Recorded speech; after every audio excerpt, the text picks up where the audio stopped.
Okay, so this is our electricity revision video. Now, just before we had to leave school, unfortunately I say, we're going to have a test, but we didn't manage to get the test done. So this is going to be the revision lesson, and then I'm going to give you the test at home. I think, I can't make sure you do it in silence and all that kind of rubbish, but yeah, I'm going to give you the test anyway and see how it goes, just for your practice, I suppose. Okay. Right, so here's some basic revision. Circuit symbols were the first thing. Now, circuit symbols are pretty easy.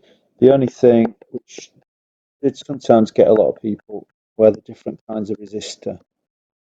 And there's four main types which appear. The first one is just a standard resistor, variable resistor. Then we had the thermistor. And finally, the light-dependent resistor. Now, the symbols are all quite self-explanatory. I think the light coming into the resistor there. The thermistor is the only one that's a bit strange. I always think it doesn't look like anything in particular. That variable resistor there just is a resistor which you can change manually. So anything with like a dimmer switch, a volume control, anything like that is a variable resistor. Thermistor changes with temperature, and an LDR, light dependent resistor, changes with lights. Now, LDR stands for something else as well. It stands for light decreases resistance, which is a useful thing to remember later on. Okay, basic circuit then. We have a battery in the circuit, or a cell, and we then put it through something. And in this case, I'm just going to put it through a fixed resistor. Now, the big side is always plus, the other side is always minus, or zero, you might say, but the big side is positive. Now, what they mean by this is that there's lots and lots of positive charges there. And all those positive charges, they want to escape. And they want to get to the other side. And in order to get to the other side, they want to go across there like that. To get to the other side, to get to the minus side, but they can't. And the reason they can't is because there's a gap in between. And that gap that's in between, they can't pass through it. So what they have to do instead is they have to go all the way around the circuit, from there, all the way around there, through whatever components are in the circuit to the other side, and they're forced around that side. Now, in this case, this one is a 12-volt battery or 12-volt supply, which means that it's given a push of 12 volts. And that's our definition when I describe to people what is the voltage. I would say the voltage, otherwise known as the potential difference,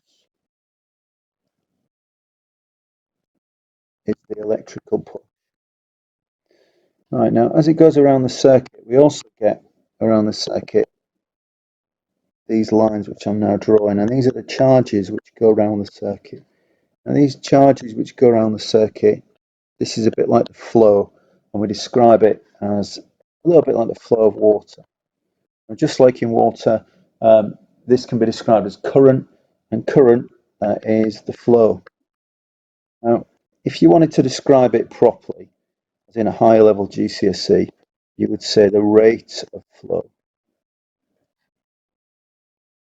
And by rate of flow, what I mean by that is charge per second. Okay, so these individual things that are going around are charges. As they go around the circuit, it's charge per second going around.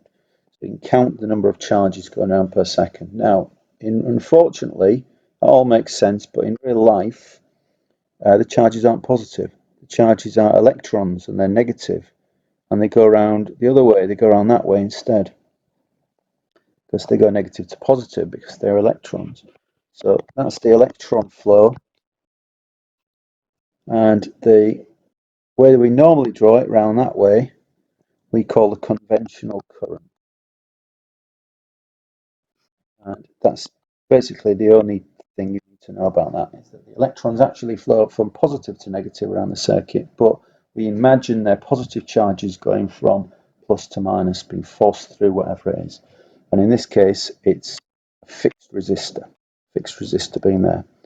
Now resistance is something else we haven't talked about. So the resistance, we said, how hard it is for the electricity to get through. So resistance is how difficult it is for the electricity to get through. So let's say this one has a fixed resistance of, say, 10 ohms. Then that means it's going to be half as difficult to get through as if it had a fixed resistance of 20 ohms. So it's how difficult it is to force those things through. Now, there's a few things. What we can do in this, we can change a few things.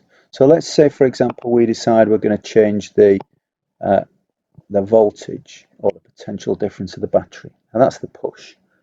Now let's change it from 12 and let's change it to 24 instead. So we change it to 24, so we've doubled the push.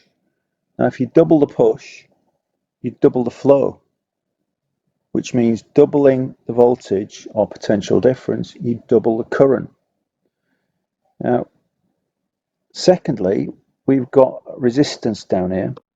If I double the resistance, if I turn it to 20 ohms instead of 10 ohms, then it's twice as hard for the electricity to get through. So that means if you double the resistance, the current will halve as well. So the 24 volts, which is the push there, is set by the battery. That's the push from the battery. The current is the flow, so that's the rate of flow, so that's the number of charges per second going around the circuit.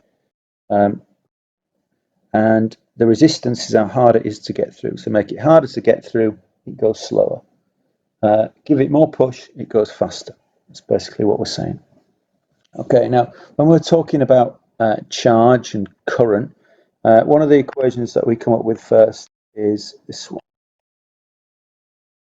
Q equals IT. Now, we need to know what each bit stands for. So Q is charge, I is current, times time. Now the standard units for each one of these, charge is measured in coulombs, capital C, because it's the name of a person. Current is measured in amps, or amperes, capital A, name of a person, times time is in seconds, just small s. Okay, and if we were going to rearrange that, you could use the triangle, but I always encourage people not to use the triangle because it doesn't really work later on. Q, I times T, and at GCSE you should be able to write Q equals IT, I equals Q over T, and T equals Q over I. And that's a really important skill, to be able to rearrange an equation of three things like that. So let's just do a little example. So let's say in our circuit we had the 2 amps in the circuit flows for 1 minute, on which charge has passed through. Okay, so first of all we write down the equation, Q equals IT.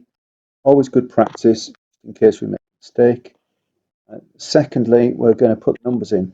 So we've got to work out the charge, and the current is 2 amps. Now this is a classic thing to do. Time has to be in seconds, but they've put it in minutes.